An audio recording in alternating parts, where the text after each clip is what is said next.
मैदा न वापरता गव्हाच्या पिठापासून अशा पौष्टिक कुकीज तुम्ही घरच्या घरी बनवू शकता। मुलंही खुश होतील आणि घरचे सगळेच खुश होतील, इतक्या अप्रतिम होतात। हे बघा, खूप सुंदर होतात आणि एकदम छान अशा खुसखुशीत होतात। हे बघा, कशा बनवायच्या त्या मी तुम्हाला सांगते। खूप सोपं आहे। काय करायचं, इथे मी पाऊण कप साखर घेतलेली आहे, म्हणजे अर्ध्यापेक्षा जास्त मी साखर घेतलेली आहे। ही साखर एका बाउलमध्ये काढून घ्यायची आणि ह्याच्यापेक्षा कमी, म्हणजे आता आपण पाऊण कप साखर घेतलेली आहे, तर अर्धा कप गार दूध घ्यायचं। फ्रीजमधलं एकदम गार असं दूध घेऊन त्या साखरेमध्ये ओतून ठेवायचं। याला बिलकुलही हलवायचं नाही आणि विरघळवायचं नाही आहे। आता काय करायचं, इथे 1.5 कप मी गव्हाचं पीठ घेते आहे। आपल्याला गव्हाच्या पिठापासूनच करायचं, ह्याच्यामध्ये बाकीचं आपल्याला मैदा वगैरे बिलकुलही घालायचं नाही आहे। त्यामुळे मी जे प्रमाणामध्ये तुम्हाला सांगते आहे ना, अगदी या प्रमाणामध्येच तुम्ही जर परफेक्ट बनवलं तर एकदम परफेक्ट अशा कुकीज किंवा बिस्किटं खूप छान अशी तयार होतात। आता इथे हे 1 कप घेतलं आहे, अजून अर्धा कप, म्हणजे मी साधारण 1.5 कप इथे गव्हाचं पीठ घेते आहे। हे बघा, आता हे अजून अर्धा कप मी इथे गव्हाचं पीठ घेतलं। आता गव्हाचं पीठ घेतल्यानंतर आपल्याला थोडंसं कुरकुरीतपणा यायला आणावा लागणार आहे। त्यामुळे काय करायचं, साधारण 1 कप आपल्याला बारीक रवा घ्यायचा आहे। इथे मी हा 1 कप बारीक रवा घेते आहे, तोही ह्याच्यावरती घालून घ्यायचा। रवा घालून झाल्यानंतर मग आपण खोबऱ्याचा कीस घालायचा आहे। खोबऱ्याचा कीस आपल्याला बाजारामध्ये तयार खोबऱ्याचा कीस मिळतो, तो ह्याच्यामध्ये घालून घ्यायचा। हा साधारण मी पाव कप घातलेला आहे, म्हणजे प्रमाणामध्ये 1.5 कप मी गव्हाचं पीठ घेतलं, 1 कप बारीक रवा घेतला आणि असा हा पाव कप खोबऱ्याचा कीस घालून घ्यायचा। हे घालून झाल्यानंतर ड्रायफ्रूटसाठी थोडेसे काजू जे आहेत ना, ते अर्धे अर्धे कट करून मी इथे घेतले आहेत। हे बघा, साधारण एक 15-20 काजू असतील, ते ह्याच्यामध्ये घालून घ्यायचे, खूप छान लागतात। नंतर एक छान टेस्ट येण्यासाठी ह्याच्यामध्ये 1 चमचाभर मी वेलायची पूड घालते। खूप अप्रतिम लागतं वेलायची पूड घातल्यानंतर। नंतर ह्याच्यामध्ये मोजून 3 चमचे मी गाईचं चांगलं तूप घालते, म्हणजे साजूक तूप गाईचं, ते 3 चमचे ह्याच्यामध्ये घालून घ्यायचं। आणि हे घालून झाल्यानंतर मग इतकं व्यवस्थित असं सगळं मिक्स करायचं की तूप वगैरे सगळे इन्ग्रेडियंट्स जे आहेत ना, ते छान एकजीव झाले पाहिजेत।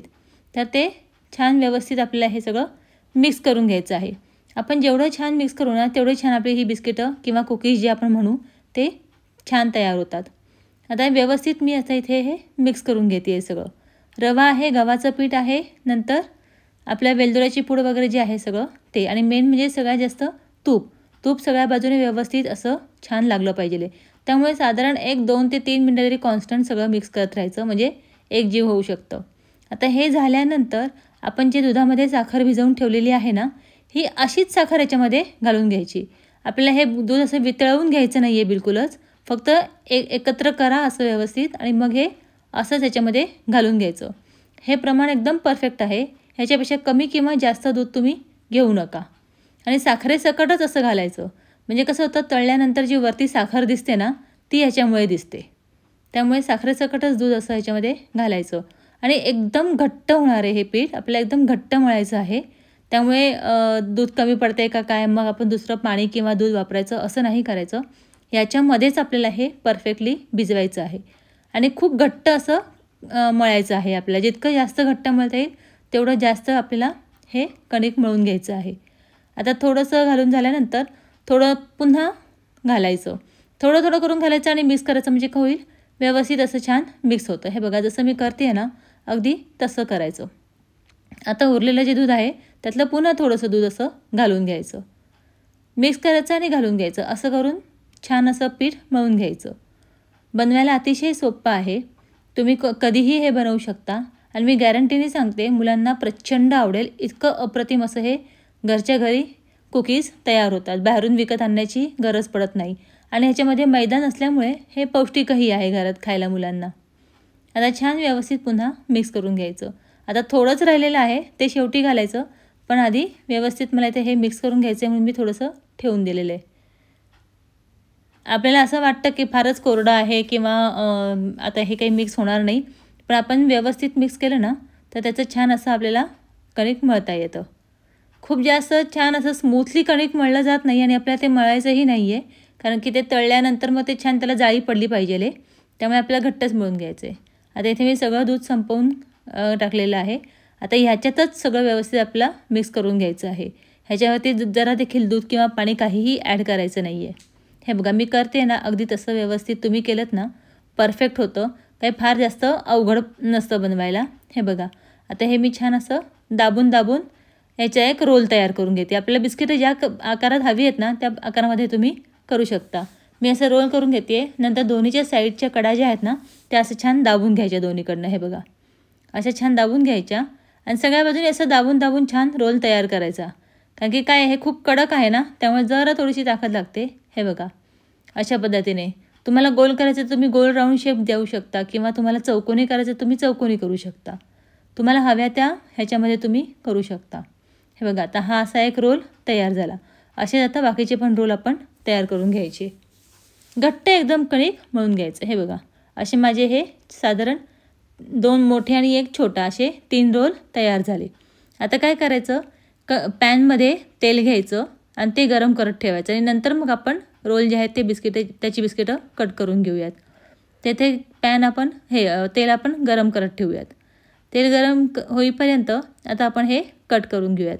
आता कट करताना कसं करायचं आहे, सुरीने कट करायचं आहे. त्याला तेल वगैरे काही बिलकुलही लावायचं नाही, बिलकुलही चिकटत नाही. पण हे बघा मी जसं ज्या जाडीने कट करते ना त्या जाडीनेच करायचं. जास्त पातळ करायचं नाही. पातळ जर केलं ना तर मग त्याच्यामध्ये आपण तूप वगैरे घातलेलं आहे ते मग जे बिस्किट आहे ते घट्ट असं तयार होणार नाही, पसरेल ते आपल्या तेलामध्ये आणि बिस्किट तयार होणार नाही. त्यामुळे जाडच करायचं आहे. फार पातळ अशा आपल्याला बिस्किटं तयार करायची नाही आहेत.